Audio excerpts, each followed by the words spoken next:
రామకృష్ణారెడ్డి అనుకుంటాను. అది టీడీపీ బలమైన సీట్ అనపర్తి, నీకు రెడ్ల డామినేషన్ ఉన్న సీటు కూడా. సో ఆడ రామకృష్ణారెడ్డి టీడీపీ క్యాండిడేట్గా బీఫారం కూడా ఇచ్చారు నాకు గుర్తున్నంత వరకు.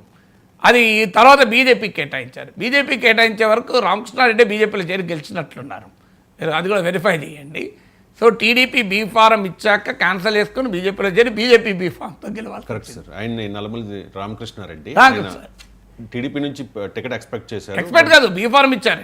భారతీయ జనతా పార్టీలో జాయిన్ చేసి అప్పుడు అంటే ఇప్పుడు మీరు నీకు ఎన్ని సీట్లు చెప్పాను నేను? పిఠాపురం 1, అనపర్తి 2, నిడదవోలు 3, రాజానగరం 4, ఇలా రాజమండ్రి రూరల్ 5 సీట్ల ఉదాహరణలు చెప్పాను మీకు. సో ఈ 5 సీట్లలో కూడా ఏం జరిగింది, టీడీపీకి ఒక రకంగా అంటే రాజమండ్రి రూరల్ కూడా నష్టం జరగలేదు, కానీ భవిష్యత్తులో జరుగుతుంది. మీరు భవిష్యత్తులో బుచ్చయ్య చౌదరి తర్వాత ఆ సీట్ టీడీపీ గెలవడానికి ఛాలెంజ్ ఎదుర్కోవాల్సి ఉంటుంది. జగన్మోహన్ రెడ్డి కనీసం ఒక్క కమ్మ కూడా సీట్ ఇచ్చేవాడు కాదు, అంత వ్యతిరేకత. దాంతో కమ్మాస్ అనివార్యంగా టీడీపీ వెనకాలే, జనరల్గానే టీడీపీ పట్ల అనుకూలము, అనివార్యంగా కూడా కన్సాలిడేట్ కావాల్సి వచ్చింది. ఎందుకంటే కమ్మాస్ డామినేటింగ్గా ఉన్న సీట్లలో కూడా వాళ్ళు లేకుండా పోయారు. తెలుగుదేశం పార్టీ అవకాశం ఉన్న సీట్లను కాస్త వదులుకోవాల్సి వచ్చింది. ఇది ఈస్ట్ గోదావరి పొలిటికల్ కాంటెక్స్ట్. ఈ కాంటెక్స్ట్లో మీరు పిఠాపురం చూడాలి.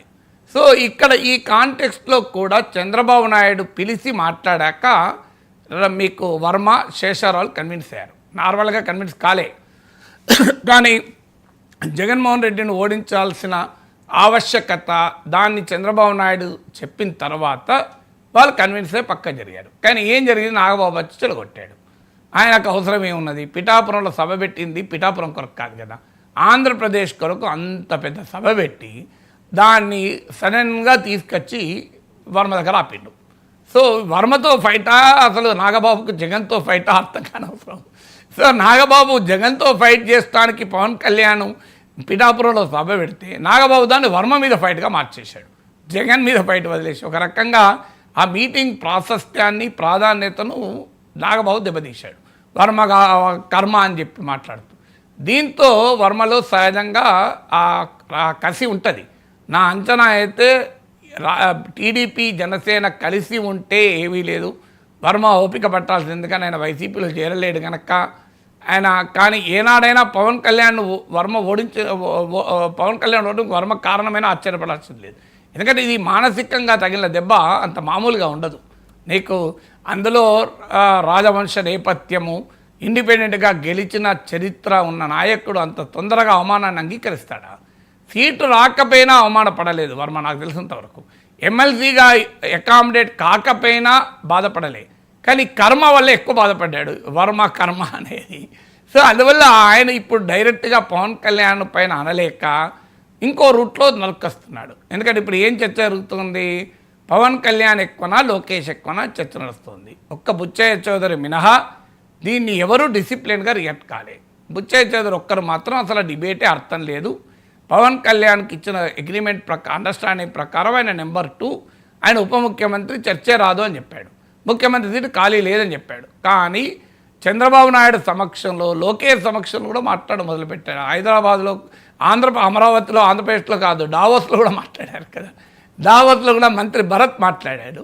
సో లోకేష్ను ముఖ్యమంత్రి చేయాలి, లోకేష్ను ఉప ముఖ్యమంత్రి చేయాలని సోమిరెడ్డి, చంద్రమోహన్ రెడ్డి లాంటి వాళ్ళు అందరూ మాట్లాడారు. అంటే పవన్ కళ్యాణ్ వర్సెస్ లోకేష్ బ్యాటిల్ జరుగుతున్నప్పుడు పవన్ కళ్యాణ్ వల్ల దెబ్బతిన్న వర్మ లోకేష్ వైపు వెయిట్ పెట్టాడు. ఇది ఒక వ్యూహాత్మకమైన చర్య అయి ఉంటుంది. రెండవది ఏంటి, అసలు ఎవరి వల్ల రాష్ట్రంలో కూటమి అధికారంలోకి వచ్చింది అన్నప్పుడు, ఒకటి చంద్రబాబు నాయుడు కృషి, 2 మొదలు జగన్ పట్ల వ్యతిరేకత, దాని మీద ఎవరికి డిస్ప్యూట్ లేదు, అందరూ ఓకే. చంద్రబాబు నాయుడు కృషి, దానివల్ల కూడా డిస్ప్యూట్ లేదు. ఈ 2 ఫ్యాక్టర్స్ వల్ల ఎవరికి డిస్ప్యూట్ లేదు. 3వ ఫ్యాక్టర్ పవన్ కళ్యాణ్ వ్యూహరచన, 4వది లోకేష్ యువగలం. ఎవరు ఈ నా మొదటి 2 విషయంలో డిస్ప్యూట్ లేదు. మిగతా 2 విషయంలో మీరు ఎవరిని అడిగినా అసలు పవన్ కళ్యాణ్ వ్యూహరచన అని చెప్తారు తప్ప యువగలం అని చెప్పరు. యువగలం కూడా కంట్రిబ్యూట్ చేయవచ్చు, చేయలేదని ఎవరు అంటలేరు, కానీ పవన్ కళ్యాణ్ వ్యూహంతో పోలిస్తే కాదు. ఈ ఆఖరికి ఇది నేను చెప్పుడు కాదు, చంద్రబాబు నాయుడే చెప్పాడు. నందమూరి బాలకృష్ణ షోలో పవన్ కళ్యాణ్ మద్దతు ఇవ్వడం అనేది గేమ్ చేంజర్. నేనే అడిగాను ఫస్ట్ అని కూడా చెప్పాడు. పవన్ కళ్యాణ్ గారికి కూడా కాదు, offer has come from Chandrababu Naidu అని కూడా చెప్పాడు. దీంతో పవన్ కళ్యాణ్ ప్రాధాన్యత గణనీయంగా పెరిగింది.